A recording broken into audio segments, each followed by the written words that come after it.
Evo vidim naslov u novinama, 60% dece u Srbiji doživjelo neki oblik vršnjačkog nasilja. Pa kako i ne bi. Kada upalite televiziju, na koji god kanal da prebacite, naišćete na reality programe, na filmove, serije u kojima se na neki način simpatizuje taj odnos i taj način, to kao mangupiranje, kriminalci, vređanje, ponižavanje, prosto sve vreme neprestano je mladi ljudi koji ako gledaju televiziju su izloženi takvim sadržajima, a ako ne gledaju, ako gledaju TikTok, YouTube i sve ostalo, onda svi ti sadržaji sa tih mainstream medija se prepakuju naravno u određene formate i to se emituje na mrežama. Mnoge ozbiljne države imaju načine kako da se s tim izbore, od te restrikcije pojedinih sadržaja, odnosno da mladi ne mogu da im pristupaju uopšte, ukoliko nemaju od 18 godina, a drugi način jeste taj što da se profesorima i učiteljima u školima vrate ona ovlašćenja koja su imali ranije godina dok smo mi recimo išli u školu. Danas imate situaciju da nadobudni roditelji dolaze u škole, maltretiraju nastavnike, maltretiraju profesore, čak i na to da li je profesor ili učitelj pogledao mrko njihovo dete, da li im je ukazao na nešto, rekao nemoj to da radiš, to nije u redu, da li im je dao neku ocenu sa kojim se roditelji ne slažu, jer mi roditelji smo prilično osetljivi kada su naša deca u pitanju, to ide do toga da maltene da smatramo svoju decu savršenom. Dakle, vratiti ovlašćenja profesorima, nastavnicima, ukinuti i zabraniti emisije koje promovišu nasilje u periodima, recimo kada su deca budna do ponoći, na primer, i naravno napraviti neku restrikciju i ograničavanje sadržaja na samim mrežama, da jednostavno deca ispod 18 godina ne mogu da pristupaju takvim sadržajima. Na porodicu, naravno, ne možemo kao država da utičemo, ali eto ono što kao roditelji mogu da kažem jeste da koliko god delovalo da nas deca nekada ne slušaju, svakako ono što treba da radimo jeste da im svakodnevno govorimo o zdravim modelima ponašanja, o moralu, o etici i o drugim važnim aspektima nekog normalnog ponašanja, odnosno ono što treba jeste da im govorimo da je najvažnije u životu da budu dobri ljudi i da im objasnimo šta to znači biti dobar čovek.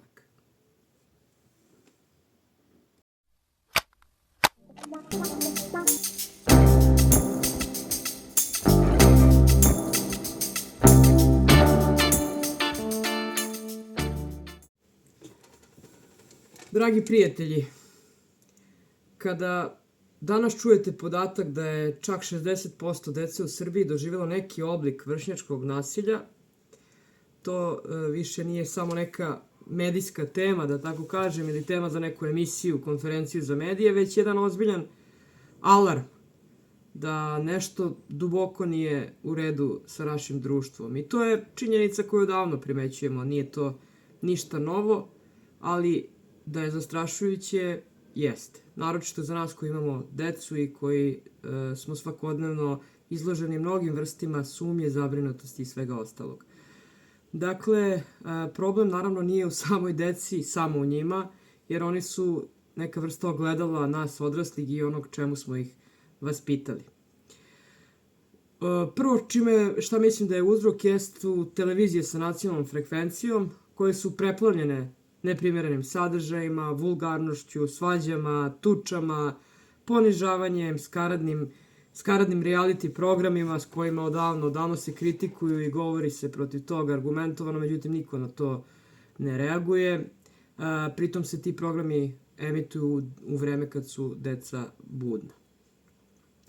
I tako, znači, ta agresija koja se tamo odigrava postaje u nekom trenutku i viralna preko tih mreža i to poniženje postaje u stvari sredstvo za popularnost, jer ti ljudi koji se tako ponašaju, oni to rade prosto da bi u nekom trenutku postali vidljiviji, zanimljiviji, dobili više lajkova ili šta im je sve cilj. Postaje se pitanje kako smo mi došli uopšte u takvu situaciju, jer roditelji su često zbunjeni, uplašeni, da li uopšte smeju da vaspitavaju svoje decu, a učitelji naši i nastavnici dovedeni su u položaj da se plaše čak objektivno i da ocene samu decu, a ne da primene neke druge vaspitne metode u školama.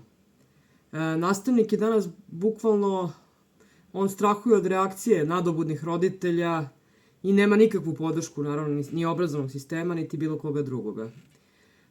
Došli smo do toga da svako dete treba da bude odlično, svaka kritika na dete se smatra kao napad, svaka granica je nekakav problem, a bez granica prosto nema vaspitanja, niti poštovanja, niti odgovornosti. Jer kada govorimo o pravima dece, nikada se ne govori o odgovornosti. Znači, svako pravo mora imati određenu dozu te odgovornosti. Posebno zabrinjava to što se država nedovoljno bavi decom, njihovom bezbednošću u digitalnom prostoru.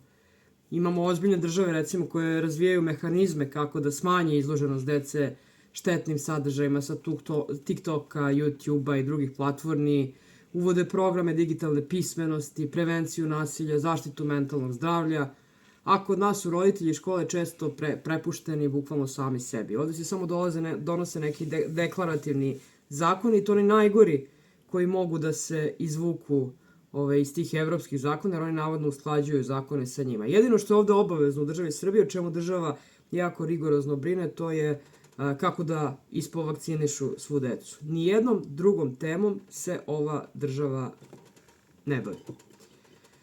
I zato mi danas moramo zaista da postavimo pitanje prioriteta. Da li je dovoljno da brinemo o tome samo u kakvom nam okruženju deca odrastaju, jer bukvalno dete nije naravno samo neko telo tamo koje treba da se čuva od nekakve potencijalne zarazne bolesti koja je uglavnom iskorenjena pre 50 godina.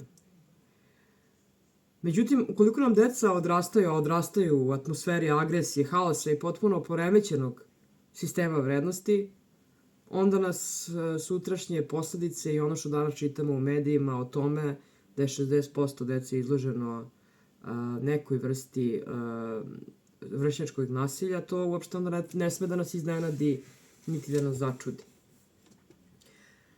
Ono što je sigurno vreme jeste da vratimo dostojanstvo porodici, školi, vrednostima, jer ako ne zaštitimo decu danas, sutra ćemo naravno plaćati cenu kao čitavo društvo i tu cenu, nažalost, već odavno plaćamo.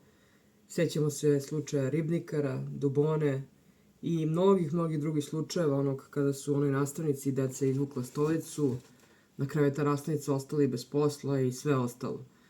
Dakle, šta je rešenje? A rešenje svakako, osim u tom primarnom okruženju, porodičnom okruženju, stoji u tom obrazovnom sistemu koja je umesto da bude nešto najvrednije, postala jedna rak rana ovog društva. Dakle, profesori i nastavnici nemaju apsolutno nikakvu zaštitu od države, a nažalost nemaju od nas roditelja. Znači, to su ljudi koji treba da oblikuju našu decu, da ih nauče o nekim osnovnim principima, da ih nauče o osnovnim tim temeljima obrazovanja i da ih obrazuju, a ne samo obrazovanje. Znači, nije samo škola mesto gde treba nešto da nauče, već gde treba i da se obrazuju. Dakle, i umesto da mi kao roditelji pomognemo tim našim učiteljima i nastavnicima kojima smo ostalom dali svoju decu da ih uče nekim vrednostima i moralnim i obrazovnim, mi radimo na sopstvenu propast. Tako što, eto, za Boga, svako dete naše je najpametnije i ono nema greške, ono ne može da ima 4, ne može da ima 3. Vidim roditelji isfrustrirani dolaze, napadaju učitelje, napadaju nastavnike, krive ih zašto dete nije dobilo 5, zašto dete nije dobilo ovo, dete zna sve, šta god da je kao najmanja sugestija upućenost detetu, deca prave haos, dolaze kući opet kod roditelja, roditelji opet idu tamo u školu, hvataju te učitelje za gušu i šta onda dobijamo? Dobijamo to da učitelji prosto neće da se bave takvim roditeljima i onda se ide linijom manjeg otpora, oni popuštaju, što bi se kačili s nekim budalama i onda daju deci dobre ocene, pozitivne komentare, ne grde ih, ne kritikuju i tu imamo takođe jedan ozbiljan problem. Sad ja ne znam kako to pravno može da se reši, ali to mislim da je jedan od najozbiljnijih problema i to nije nešto što se sada događa, to se dešava u prethodnih 10 godina. Znači, ja gledam i kod nas u školi da vidim te roditelji koji maltene svakodnevno dolaze u školu da nešto kritikuju učitelje, profesore i ostalo. Ne kažem ja da su oni sjajni, imaju oni svojih mana, imaju i neke stvari koje ne bi smeli oni da rade, ali mislim da je potrebno napraviti neku granicu i prosto limitirati taj taj moment dokle roditelj može uopšte da zadire u pravo nekog učitelja i profesora da oceni njegovo dete. Znači, ja mislim da je to jedan od većih problema, upravo taj što smo bukvalno ponizili i obespravili profesore i učitelje što smo naravno jedan od najvećih problema jeste ta medijska propaganda takvih sadržaja. Naročito ističem na televizijama sa nacionalnom frekvencijom. Jer vi ako pogledate, ja sam gledala, zanimalo me šta je to što se emituje u tim realitijima i tu zaista čovek vidi jednu ogromnu količinu agresije, nepristojnosti, vulgarnosti, nasilja.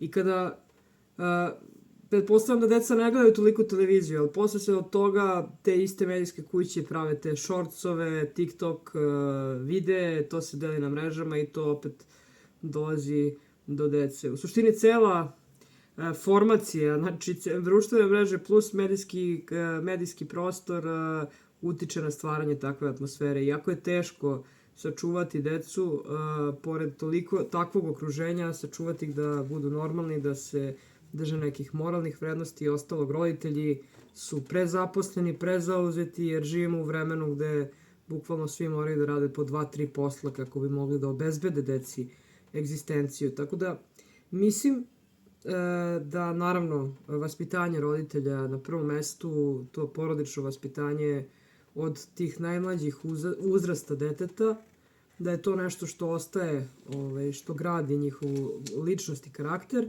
a sa druge strane mnogo više prostora bi moralo se da učiteljima i profesorima da oni mogu da sankcionišu određene radnje koje ugrožavaju bezbednost ostale dece, koje mogu potencijalno ugroziti i samog onog koji vrši takve radnje i prosto napraviti neki zakon da učitelj, nastavnik budu zaštićeni od te agresije pojedinih roditelja kako bi oni ljudi mogli da rade svoj posao onako kako su učeni, jel te?